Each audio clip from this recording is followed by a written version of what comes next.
नमस्कार दोस्तों, जिया डिफेंस में आपका स्वागत है। दोस्तों, अमेरिकी वायुसेना के नए B-21 रेडर फ्लाइंग विंग बम वर्षक ने पहली उड़ान भरी।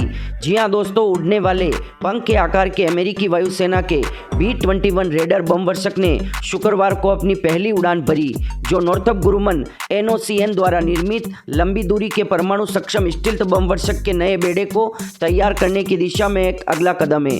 दोस्तों, रॉयटर्स के गवाह के अनुसार B-21 शुक्रवार को सूर्योदय के समय कैलिफोर्निया के पामडेल में वायुसेना के प्लांट नंबर 22 में नॉर्थप ग्रुमन की सुविधा से रवाना हुआ, जो नए बम वर्षक पर पहली अप्रकाशित नज़र पेश करता है, जिसे कड़ी सुरक्षा के तहत विकसित किया गया। दोस्तों, रॉयटर्स के एक प्रत्यक्षदर्शी के अनुसार विमान ने सुबह 7 बजे से ठीक पहले उड़ान भरी। दोस्तों, B-21 जो अपने पूर्ववर्ती B-2 के समान मतलब B-2 बॉम्बर के समान उड़ान पंख का आकार रखता है, लंबी दूरी और मध्य हवा में ईंधन भरने की क्षमताओं का उपयोग करके दुनिया भर में पारंपरिक और परमाणु हथियार दोनों वितरित करने में सक्षम होगा। दोस्तों, $2010 में प्रत्येक विमान की लागत लगभग 550 मिलियन या आज के मुद्रास्फीति समायोजित डॉलर के लगभग $750 मिलियन होने का अनुमान है। दोस्तों, $750 मिलियन केवल एक 6th जनरेशन का विमान B-21 बॉम्बर होगा। यह दुनिया का सबसे बेशकीमती बॉम्बर है। दोस्तों, हालांकि वायुसेना के अन्य मूल्य जानकारी को वर्गीकृत रखा है, जिसमें प्रस्तावित लागत को मान्य करना मुश्किल हो जाता है।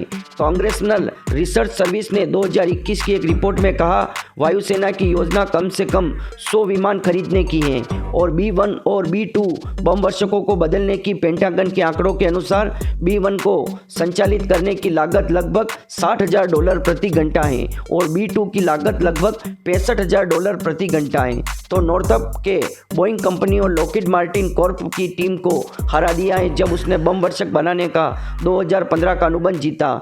इंजन निर्माता Pratt and Whitney, Collins aerospace, GKN aerospace, BAE system और स्प्रिट एरो सिस्टम 40 राज्यों में 400 से अधिक आपूर्तिकर्ताओं में से एक है। मतलब दोस्तों, 40 राज्यों में 400 से अधिक आपूर्तिकर्ता मतलब इसके कंपोनेंट बनाते हैं और बहुत सी कंपनियों ने मिलकर इस बम वर्षक को बनाया है, क्योंकि दोस्तों ये दुनिया का पहला 6th जनरेशन स्टेल्थ बॉम्बर है और इसको बनाना कोई हलवा नहीं है।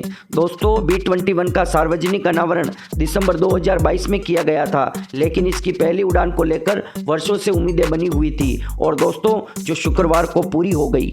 दोस्तों, ये बॉम्बर दुनिया का सबसे एडवांस बॉम्बर है। अभी इसकी दोस्तों टोटल डिटेल्स और जानकारी अभी बाहर नहीं आई है, लेकिन दोस्तों थोड़ी बहुत जानकारी जो भी इंटरनेट पर है मैं आपको दे देता हूँ। दोस्तों, जो वीडियो में आप प्लेन सा दिख रहा है वो दुनिया का सबसे आधुनिक बम वर्षक है।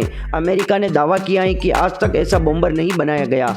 इसकी सबसे बड़ी खासियत है कि किसी भी राडार की जकड़ या पकड़ में ना आना, यानी दुश्मन के घर में जाकर बम गिरा कर चला आएगा, किसी को कानो कान खबर भी नहीं होगी। दोस्तों, अगर भारत और अमेरिका मिलकर चाइना पर हमला करते हैं B-21 बॉम्बर से, तो दोस्तों चाइना के सारे एयर डिफेंस सिस्टम को ये ख़त्म करके वापस आ जाएगा। तब तक चाइना को पता नहीं चलेगा कि कोई बॉम्बर आया था और बॉम्ब गिरा के वापस चला गया। दोस्तों, अमेरिकी वायुसेना ने 3 दिसंबर 2022 को 6th जनरेशन के पहले स्टेल्थ बॉम्बर को पेश किया था। इसका नाम B-21 रेडर स्टेल्थ बॉम्बर है। अमेरिकी वायुसेना 30 साल में पहली बार कोई स्टेल्थ बम वर्षक बनाया है, मतलब जो इतना एडवांस है। बाकी B-2 बम वर्षक है, पर दोस्तों उससे भी एडवांस, कई गुना एडवांस है ये। इस बम वर्षक को बनाया है नॉर्थप ग्रुमन कंपनी ने। कंपनी के अधिकारियों ने बताया है कि असल मायने में अब तक किसी भी देश के पास ऐसा बॉम्बर नहीं है। ये दुनिया के किसी भी देश में जाकर बम गिरा कर आ सकता है। यह पूरी तरह से डिजिटल है। ये एक लॉन्ग रेंज स्ट्राइक बॉम्बर है। दोस्तों, B-21 रेडर स्टील्थ बॉम्बर पूरी तरह से इंटरनेट से कनेक्ट है। ऐसे 6 विमान बनाए गए हैं। इसके चारों तरफ ऐसे पदार्थ और धातु का इस्तेमाल किया गया है जो राडार की पकड़ में नहीं आता। यह पारंपरिक और परमाणु दोनों तरह के हथियार से लैस किया जा सकता है। यह अपने ओपन सिस्टम आर्किटेक्चर से बनाया गया है, यानी कभी भी इसमें किसी तरह का अपडेट कर सकते हैं। ओपन आर्किटेक्चर में दोस्तों जब भी इसका अपडेट करना होगा आसानी से किया जा सकता है। ये एक डिजिटल बम वर्षक है, यानी इसमें लगाए गए सॉफ्टवेयर टेक्नोलॉजी इंजीनियरिंग सभी कुछ सिर्फ एक जगह पर बैठकर कंट्रोल किया जा सकता है। इसे रेडर नाम दिया गया है अप्रैल 1942 में जापान पर किए गए रेड के नाम पर हमले से, जिसे लीड किया था lieutenant colonel James Jimmy Doolittle ने। द्वितीय विश्व युद्ध में यह दिन काफ़ी महत्वपूर्ण था। दोस्तों, B-21 रेडर स्टील्थ बॉम्बर की पहली उड़ान साल 2023 में हुई है और अभी शुक्रवार को हुई है। दोस्तों, अमेरिकी वायुसेना में यह 2026 और 27 के बीच शामिल हो सकता है। नॉर्थरप ग्रुमन ने इस फाइटर की स्पीड, रेंज, हथियार की ताकत आदि के बारे में कुछ भी खुलासा नहीं किया है, लेकिन माना जा रहा है कि यह बेहद खतरनाक और घातक बम वर्षक होगा जो तेज गति से किसी भी देश पर बम गिरा सकेगा।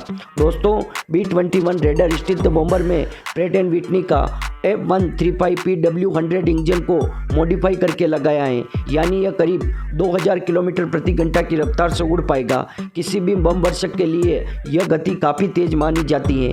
हो सकता है इससे ज़्यादा तेज गति से भी उड़े, क्योंकि कंपनी ने खुलासा नहीं किया है। मतलब दोस्तों, कहा जा रहा है एक बम वर्षक जो इतना भारी है वो दोस्तों 2 मैक की गति से उड़ेगा, सुपरसोनिक गति से, रफ्तार से उड़ेगा ये बम वर्षक। दोस्तों, ये बम वर्षक 50 से 60 हज़ार फीट की ऊंचाई पर उड़ान भरने में सक्षम है।